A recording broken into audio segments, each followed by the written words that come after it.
This is the story of the Megalodon, a shark so large it hunted whales. A predator that ruled every ocean on Earth for nearly 20 million years, then vanished from the fossil record 3.6 million years ago, leaving behind nothing but teeth. Those teeth are the problem. Not because they're rare, because they keep showing up. Fishermen pull them from ocean floors. Divers find them on continental shelves. And every few years, someone finds one that doesn't look like it's been sitting in rock for 3 million years. And the question comes back up. Is the Megalodon actually gone? Scientists say yes. The fossil record is clear. The math works out. And no confirmed evidence of a living specimen exists anywhere on Earth. But the ocean covers 71% of this planet's surface. And humans have explored less than 5% of it. That gap between what we know and what remains unseen is where the Megalodon lives on. This video covers both sides of that gap. The verified science of what Megalodon was, how it died, and why the biology makes survival almost impossible. And the reason that word, almost, refuses to go away. To understand why people refuse to let this predator go, you have to understand what it actually was. Megalodon, Otodus megalodon, from the family Otodontidae, lived between 23 and 3.6 million years ago. Not a dinosaur. It shared the ocean with ancestors of animals alive today. And for nearly 20 million years, nothing touched it. Size estimates come almost entirely from teeth, because Megalodon had a skeleton made of cartilage, the same flexible material in a human ear. And cartilage doesn't fossilize. What survived are the teeth. The largest ever found measures 7 inches long, and a great white shark's largest tooth barely reaches 3 inches. Hold a Megalodon tooth in your hand, and it covers your palm completely.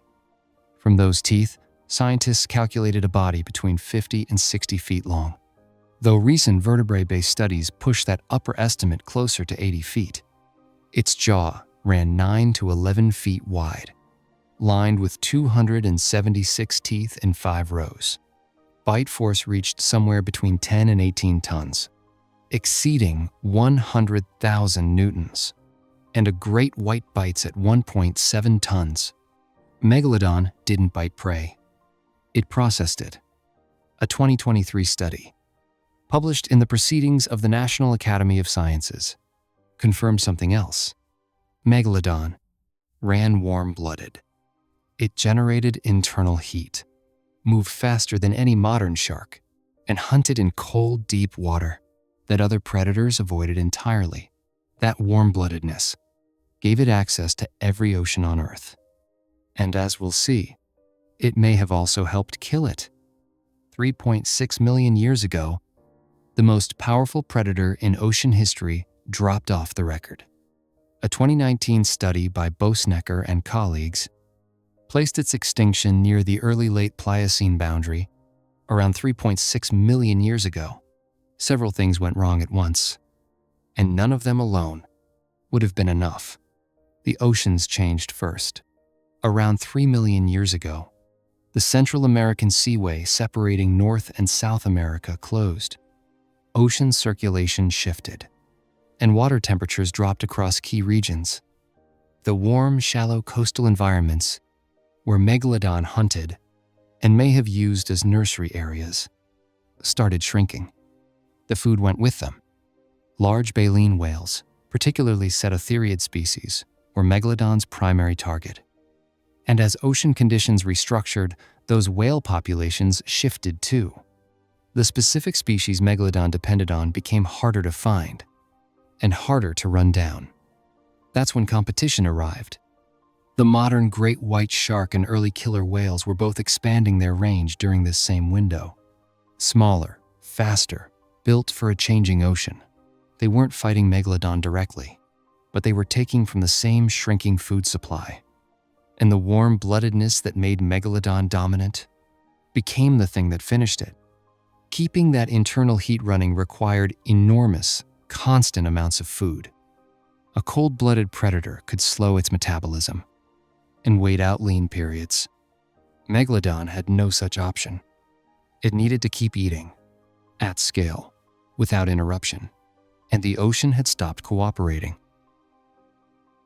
The fossil record goes silent around 3.6 million years ago. No tooth younger than that boundary has ever been verified. The last Megalodon didn't go out in some dramatic final moment. It starved in a contracting ocean as everything it needed to survive pulled further out of reach. Here's where the science stops and the argument starts. The case for a living Megalodon rests on one fact that's genuinely hard to dismiss. Most of the ocean has never been seen. 95% of it stays unexplored. The deep ocean, below 3,000 feet, is darker than any cave on land, colder than most people picture it, and well beyond the range of most human equipment. If something large wanted to stay hidden down there, would we actually know? People who argue yes point to the coelacanth, a fish scientists had declared extinct for 65 million years, right up until Marjorie Courtney Latimer discovered one off the coast of South Africa in 1938, living, unchanged, completely unknown. If something that size could stay hidden that long, the argument goes, why not Megalodon? They also point to teeth. A small number of Megalodon teeth recovered from the ocean floor appeared less mineralized than typical fossils, leading some researchers to suggest they were far younger than 3.6 million years. Those claims spread widely through the 1990s and came back again after a 2013 Discovery Channel documentary reignited public interest. The science doesn't hold up. Every claim of a fresh Megalodon tooth has been examined and explained. Mineralization rates shift based on location and sediment chemistry, so a tooth can look less fossilized simply because of where it settled. Not when Megalodon died. No tooth younger than the Pliocene boundary has been confirmed by peer-reviewed analysis. The coelacanth comparison fails for one reason: scale. A coelacanth runs about 6 feet long. Megalodon was 60. A warm-blooded apex predator that size, needing constant large prey just to stay alive, could not exist anywhere in the modern ocean without leaving evidence behind. Dead whales with Megalodon bite patterns. Boat damage. Something. 3 million years of silence. And nothing has appeared. The ocean is mostly unexplored. That's true. But unexplored doesn't mean empty.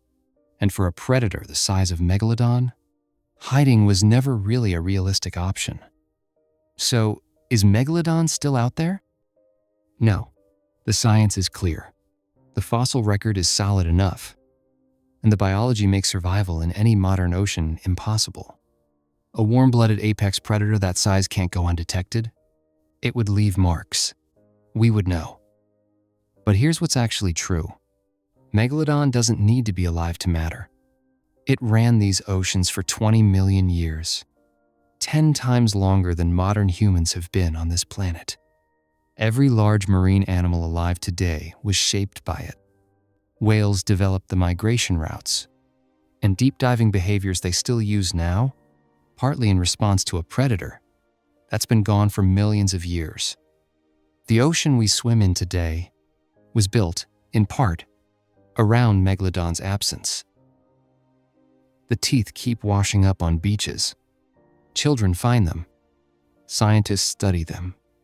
And every few years, a new paper adjusts the extinction date by 100,000 years in one direction or another, because even the ending of Megalodon's story is still being written.